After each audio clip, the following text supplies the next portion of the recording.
souvent. Sauf que là, ces gens-là voient, bon, quand ils veulent apporter des preuves, bon, il y a la déclaration de Parizeau, mais principalement, c'est Lionel Groulx. C'est toujours Lionel Groulx. Lionel Groulx, lui, c'est comme une fusion d'Hitler, puis de Klaus Barbie, puis de Mussolini, puis tout ça. Il est pire que tous ces gens-là, le petit abbé. Alors qu'on sait que Lionel Groulx, hein, bon, c'est sûr qu'il était représentatif d'une certaine époque. Il y a eu des analyses sur les Juifs qui étaient, bon, aujourd'hui, qui paraissent un peu particulières, tout ça. Mais c'était, bon, représentatif d'une certaine époque. Puis surtout, c'est que Lionel Groulx, plus souvent qu'autrement, a dit, bon, quand il parlait de la solidarité des Juifs, tout ça, il disait, bon, les Québécois, on devrait s'inspirer de eux face à l'adversité. Eux, ils savent se serrer les coudes, puis s'entraider, puis tout ça. J'ai déjà vu pire que ça, moi, comme antisémite. Il y en a qui les ont fait brûler. Lionel Groulx, il n'était pas rendu là. Et surtout, c'est que moi, ce qui me dérange, c'est quand que... Parce que là, on va essayer de démontrer que de l'autre côté, il y a aussi des belles histoires à raconter sur le racisme canadien-anglais. Hein? Parce que s'ils nous accusent, de leur côté, ils font jamais leur meilleur culpa, ils nous parlent jamais de certaines choses. Bon, Lionel Groulx, ça, c'est notre gros racisme. Hein? On va changer les noms de rues, les métros, et tout ça, ça n'a pas de bon sens. Alors, peut-être qu'on devrait parler de temps en temps d'un intellectuel qui s'appelle Goldwin Smith. Ça, fin 19e, début 20e, bien important chez les Canadiens anglais. Il y a même certains pavillons d'universités aux États-Unis qui portent son nom, et qui sont un grand intellectuel. Or, ce grand intellectuel-là, selon Ramsey Cook, hein, qui est un historien dont les analyses peuvent être prises tout à fait au sérieux, et c'est crédible, il n'y a pas de problème. Bon, lui, il disait, dans un portrait de Goldwin Smith, que celui-ci affirmait que les Juifs étaient tribaux, que c'était des usuriers, des plutopolitains et qu'ils étaient déloyaux. Et Groulx, il n'a jamais été aussi pire que ça. Ensuite,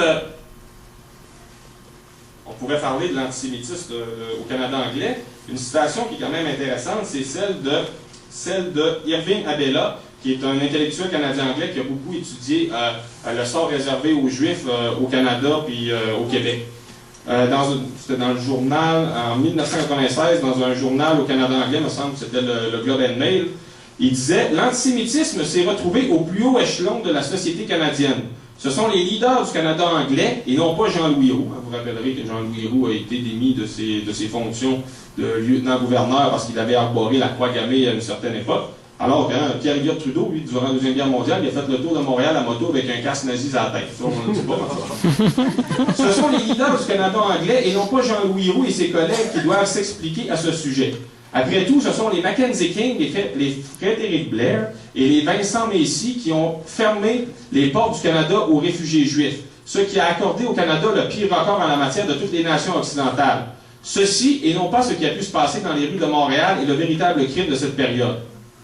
Petit exemple, voyage du Saint-Louis. Je ne sais pas si vous connaissez cette histoire-là. En France, durant la Deuxième Guerre mondiale, des Juifs parviennent à embarquer sur un bateau puis se sauver du Troisième Reich, parce que la France a tombé en 1940. Et là, ces Juifs-là ont tenté de trouver un refuge de ce côté-ci de la plaque atlantique. Désolé.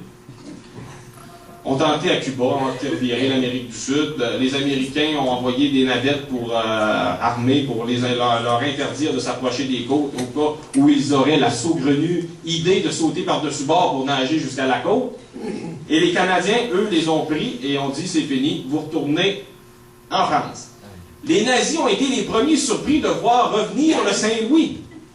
Ils avaient réussi à se sauver, puis finalement, bon, on va les égouiller. Le Québec a-t-il fait cela? Aucunement.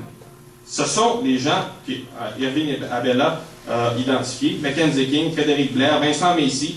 Il y avait des politiques durant la Deuxième Guerre mondiale pour interdire aux réfugiés juifs de venir s'installer au Canada. On a commencé à exiger que les Juifs qui viennent s'installer ici aient des sommes d'argent importantes. On disait, on va faire au moins tourner l'économie avec ceux qui viendront s'installer.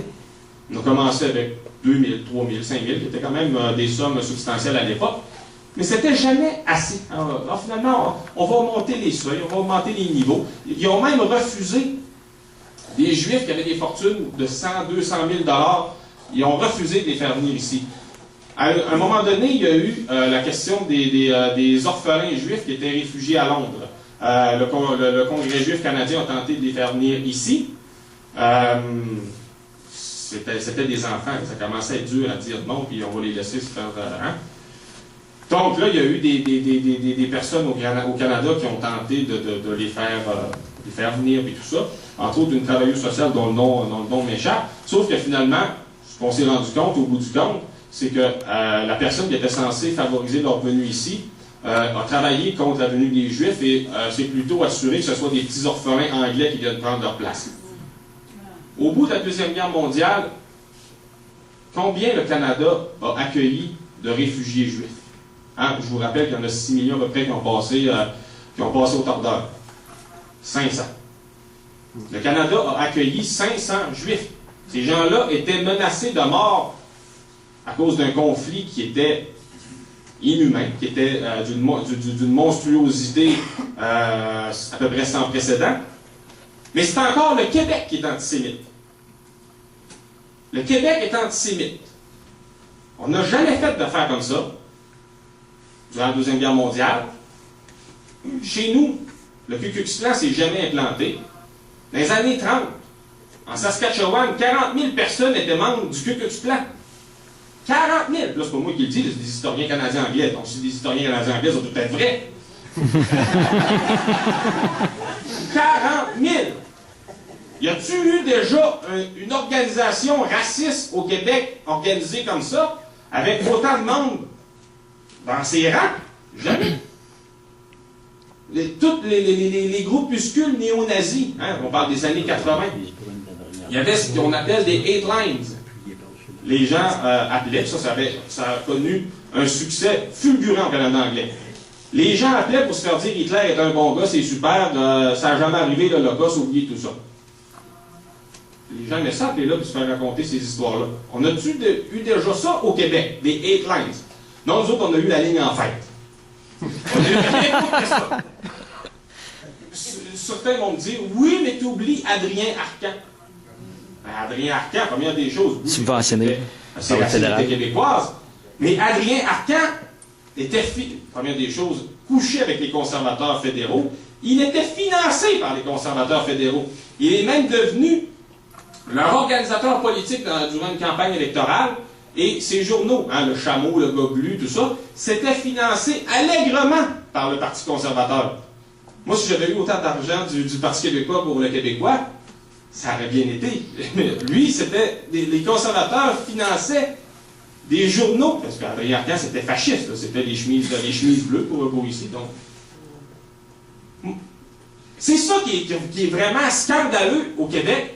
C'est que quand on se fait traiter de tous les noms, puis qu'on est des maudits racistes, puis qu'on est des pas propres, puis des pas montrables, nos espèces de faiseux qui nous servent de chroniqueurs ici, hein, qui sévissent à la presse, chez Québécois, et tout ça, ils n'utilisent jamais ces arguments-là pour nous défendre. Pas dur à trouver, là. C'est écrit dans un livre d'histoire. Si j'étais capable de les trouver, j'imagine qu'Alain Dubuc peut s'enlever 2 doigts dans le nez et d'ouvrir un livre. Là, je vous en ai sauté, mais hein, on pourrait parler de Renderzal, hein, qui était un premier ministre de la Colombie-Britannique créditiste. Son conseiller, c'est un dénommé Silord. C'était un raciste invétéré. Il militait dans les mouvements néo-nazis et tout ça. Puis ces gens-là se sont impliqués dans le camp du non à Charlottetown parce qu'ils disaient on ne peut pas faire des concessions aux Québécois parce que ces maudits-là, ils vont nous faire rentrer trop d'immigrants. Fait que là, hein, pour ces gens-là, c'était l'effet contraire. Là. On était rendu trop fin des immigrants, on aurait fait trop rentrer, fait qu'il fallait nous écraser puis pas que ça arrive. À un moment donné, c'est ça aussi, je pense, la mission qu'on s'est donnée, nous, à l'Organisation du Québécois, c'est de faire ce qu'on peut, avec les moyens qui sont les nôtres, pour faire circuler des informations qui nous sont dissimulées. On ne peut pas demander à monsieur, madame, tout le monde de devenir tous les experts de la question nationale. C'est un dossier qui est hyper complexe. Ça prend des gens qui vont faire le travail pour ceux qui n'ont pas le temps de s'en occuper parce qu'ils ont des enfants, qui ont un emploi et tout ça. Mais si nous, dans le mouvement indépendantiste, on ne s'assure pas de professionnaliser notre mouvement et de donner autre chose que des personnes qui rêvent autour d'une table, puis qui jasent, puis qui ne font jamais rien, on ne sera pas capable de contrecarrer les stratégies articulées par nos ennemis. De l'autre côté, ils sont sérieux. Nous autres aussi, il faut être très sérieux si on veut être capable de rapporter